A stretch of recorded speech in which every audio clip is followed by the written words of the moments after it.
Bu muborak joy Sinay tog'lari, ya'ni Jabal Muso, Muso tog'i ham deyiladi. Aynan shu yerda Alloh taolo o'z payg'ambari Muso alayhissalom bilan so'zlashgani aytilgan. Bu tog' Sharm-el-Shayx shahriga yaqin joyda joylashgan. Islom, nasroniylik va yahudiylikda muqaddas joy hisoblaniladi. Qur'oni Karimda ham bu tog' Tur Sino deb ataladi. Bu yerda Muso alayhissalomga Alloh taolo Tavrotni ilohiy kitob qilib bergan. Har yili minglab ziyoratchilar bu yerga kelib kechki vaqtda tog'ga chiqishadi va quyosh chiqishini kutishadi.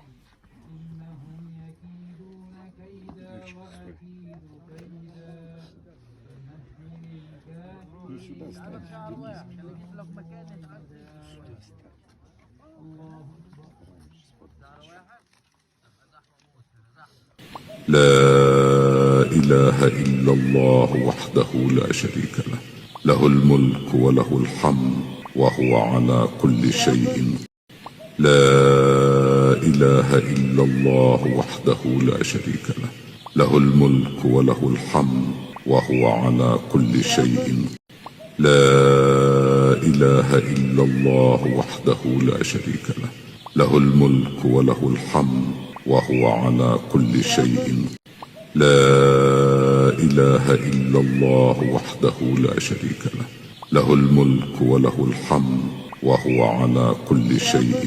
Alloh taolo zikr qilgan muqaddas makonda Tur Sinoda turibmiz.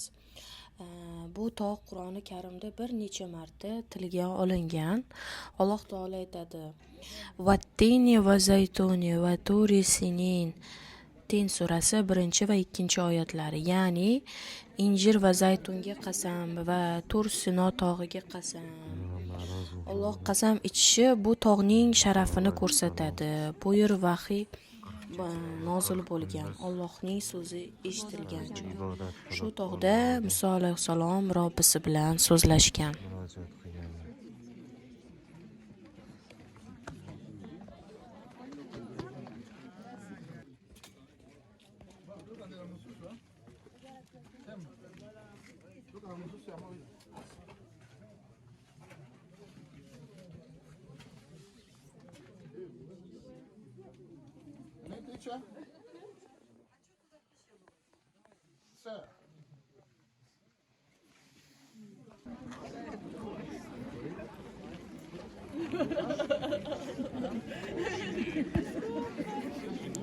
Qur'onda aytiladi yana: "Valamma cha Musa la miqotina va kallamahu robbuhu." A'rof surasi 143-oyat. Ya'ni Muso bizning va'da qilgan vaqtga kelganida uning Robbisi u bilan so'zlashdi. Shu lahza inson bilan osmon o'rtasidagi eng ulug' uchrashuv bo'lgan. Shu tog'da Alloh taolo Muso alayhissalomga Inni anallohu la ilaha illa ana fa'budni. Toha surasi 14-oyat. Ya'ni albatta men Allohman, mendan boshqa iloh yo'q, bas menga ibodat qil. Shu so'zlar tog' qoyalarida aks sado bergan, shamollar orqali tarqalgan va bu yerni muqaddas qilgan. Qarang, tog'lar qanday sukunatga cho'mgan, havo tiniq, osmon esa yorug', go'yo tabiatni o'zi Allohni zikr qilayotgandek. Bu tog'lar bizga ibrat, Allohning kalomini, vahiyni va uning buyuk qudratini esga soladi. Tur Sino tog'ida turib, har bir inson qalbida bir savol tug'iladi.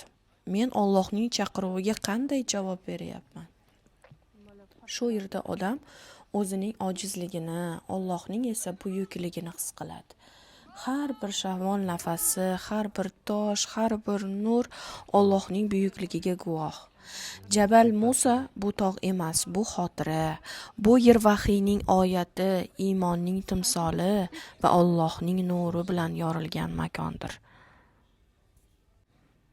Ushbu tog' Sharm-el-Shayx shahridan taxminan 200 kilometr shimolda tarixiy Sent Katerina monastiri yaqinida joylashgan.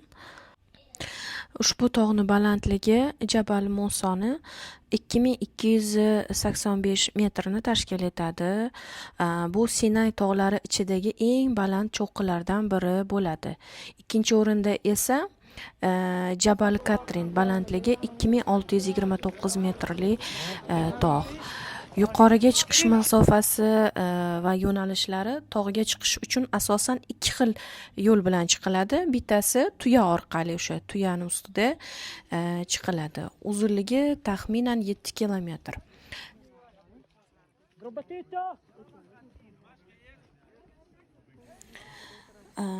Ushbu tog'ga chiqish uchun asosan ikki xil yo'l mavjud. Birinchisi bu tuya yordamida, ya'ni bunda siz uzunligi taxminan 7 kilometrli yo'lni bosib o'tishingiz kerak bo'ladi. Bu yo'l nisbatan yengil, toshli va baland past joylar orqali o'tiladi, tuya orqali. Shunda yo'lni so'nggi qismida taxminan 750 ta pog'onani piyoda bosib chiqish kerak bo'ladi. Ikkinchi yo'li esa boshlanishida o'sha qadam bilan yurib piyoda. Buni ko'pchilik tanlaydi. Bu yo'lda taxminan 3750 ta toshdan yasalgan pog'onani bosib o'tishingiz kerak bo'ladi. Xuddi shunaqa 7 kilometr yo'l bilan. Asosan chiqish vaqtlari o'rtacha 2,5 soatdan 3,5 soatgacha tashkil etadi. Tushish uchun esa kamroq, masalan, o'rtacha taxminda 2 soat vaqt ketadi. Ziyoratchilar odatda tungi soat 12:01larda yo'lga chiqishadi. Shu orqali sahar quyosh chiqishini tog' cho'qqisida qarshi olishadi. Iqlimi haqida gapiradigan bo'lsak, kunduzi yoz oylarida havo harorati +30 gradusgacha ko'tarilishi mumkin, lekin kechasi ayniqsa qishda 0 gradus atrofigacha tushib ketadi. Havo juda ham quruq, tog' cho'qqisida shamol kuchli bo'lganligi sababli havo sovuq bo'ladi. Shu sababli ziyoratchilar o'zlari bilan issiq kiyim va suv chiroqlar, ya'ni o'sha fonariklarni olib chiqishni maslahat qilgan bo'lardik. Ushbu Jabal Muso tog'ida kafe va ovqatlanish imkoniyatlari bor.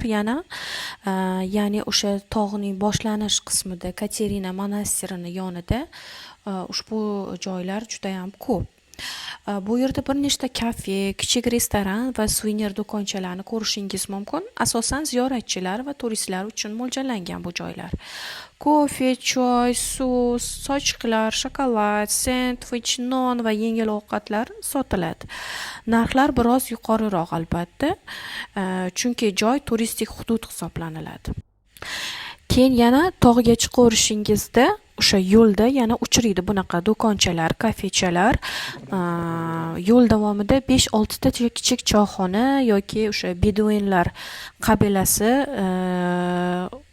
o'zlari qurishgan beduin kemplari bor. Ya'ni ular o'sha tosh yoki chodirdan qurilgan, ichkarisida o'sha ochiq olovi bo'ladi. Issiqqina kirib isinib olishingiz ham mumkin. U yerda sizga choy, qahva, suv, fenik va ba'zan pechenye, sho'rva yoki non sotishadi. Narxi asosan 20 yegiptskiy funtdan boshlanadi, 20-50 funtgacha boradi. Shu choyxonalarda odamlar dam oladi, choy ichadi va biroz dam olib nafas rostlashadi, chunki yo'limiz juda ham uzoq bo'ladi, 7 kilometr tepaga chiqish kerak bo'ladi. Sovuqda, aynan o'sha hali quyosh chiqmagan qorong'u paytda yo'lga chiqilgandan keyin bunaqa joylarda albatta ehtiyoj bo'ladi. Bu yerdagi beduinlar juda ham mehmondo'st bo'lishadi. Ular bemalol rus tilida, ingliz tilida siz bilan gaplasha olishadi. Keyingilari esa aynan yana tog' cho'qqisida, bu 3-chi ostanovkamiz, ya'ni bekatimiz hisoblaniladi. Eng tog' cho'qqisida ham xuddi shunaqa beduinlarni palatkasini ko'rishingiz mumkin bo'ladi. Bu yerda ham faqat choy, qahva, suv, har xil shirinliklar sizga taklif qilishadi. Kichik generator bilan yoritish bo'ladi yoki lekin issiq ovqat yo'q bo'ladi, o'tda isitish anaqalari usullaridan. Shuning uchun ko'pchilik o'zi bilan suv, pechene yoki yengil biror bir snacklar olib chiqishadi. Ushbu ziyoratda siz butun dunyodan kelgan har xil millatni ko'rishingiz mumkin. Fransiya, Italiya, Germaniya, Ispaniya, har xil millat vakillari bor va din vakillarini ko'rishingiz mumkin. Biz sizlarga shunaqa foydali maslahatlar bilan bo'lishmoqchimiz. O'sha har bir choyxonada naqd pul, ya'ni o'sha funtni olishingizni maslahat bergan bo'lardik, chunki u joyda kartada to'lov qilish imkoniyati umuman yo'q. Chunki internet yo'q, shu sababli kartalarni qabul qila olishmaydi. Eng muhim narsa bu suv. Chunki havo quruq va balandlikda tez odam chanqiydi. Shu yerda odam faqat tabiatni emas, o'zini ham his qiladi. Chanqaysan, charchaysan, lekin qalb yengil bo'ladi. Har bir qadam senga sabr va shukrni o'rgatadi. Ham kelasan. Jabal Musa bu tog' emas, bu dars. Tarix uchun keladi, kimdir ibodat uchun. Lekin har kim ketganda qalbida bir narsa qoladi. Tinchlik. Qarang, quyosh chiqdi. Nur tog'larini tillarangga bo'yadi. Shu lahzada odam faqat alhamdulillah deyishni xohlaydi. Bu tog', bu yer, bu lahza hammasi Allohning zikri. Shu sababli har yili minglab insonlar bu yerga kelishadi. La ilaha illalloh vahdahu la sharika lah. Lahul mulk va lahul.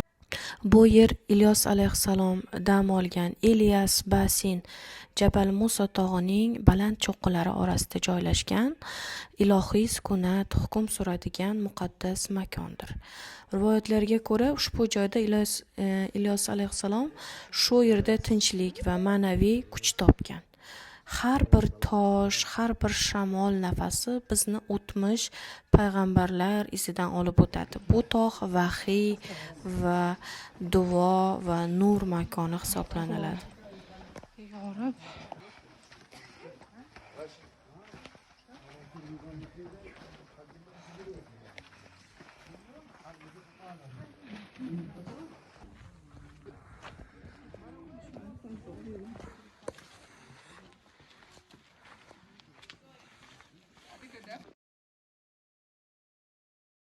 Taksilar bor, xohlasanglar olib tushadi mana. $20 pastgacha. 10 kilometr, 10-15 kilometrdan chiqadi. Tepaga, pastga bir tomonga $20.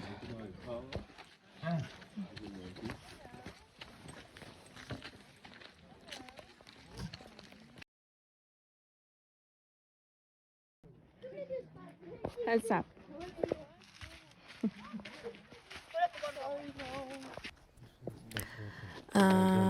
Jabal Musa tog'ining bag'rida baland qoyalar soyasida bitta muqaddas joy bor. Bu Saint Katerina monastiri. Monastirning qurilishi aynan shu yerda tanlangani bejiz emas. Sababi rivoyatlarga ko'ra, aynan shu tog' etaklarida Musa alayhissalom Alloh bilan so'zlashgan va shu yerda yonayotgan buta paydo bo'lgan va bu buta hanuzgacha monastir ichida saqlanmoqda. Ko'p ziyoratchilar uni ko'rish uchun ham shu yerga tashrif buyurishadi. Saint Katerina monastiri turistik va ziyorat joy bo'lganligi sababli, shuning uchun unga faqat nasroniylar emas, boshqa din vakillari ham kirsa bo'ladi. Nega musulmonlar ham kirishadi? Sababi bu yer nafaqat nasroniy, balki islom tarixi bilan ham bog'liq. Qur'oni Karimda zikr etilgan Tur Sino tog'lari aynan shu hududda joylashgan. Muso alayhissalom Alloh bilan so'zlashgan joy shu yerda deb ishoniladi. Shuning uchun musulmonlar bu yerni payg'ambarlar izidan qolgan muqaddas makon sifatida ziyorat qilib kelishadi. Tarixiy hurmat qizig'i shundaki, tarixda Saint Katerina monastiri ichida musulmonlar uchun kichik masjid ham qurilgan.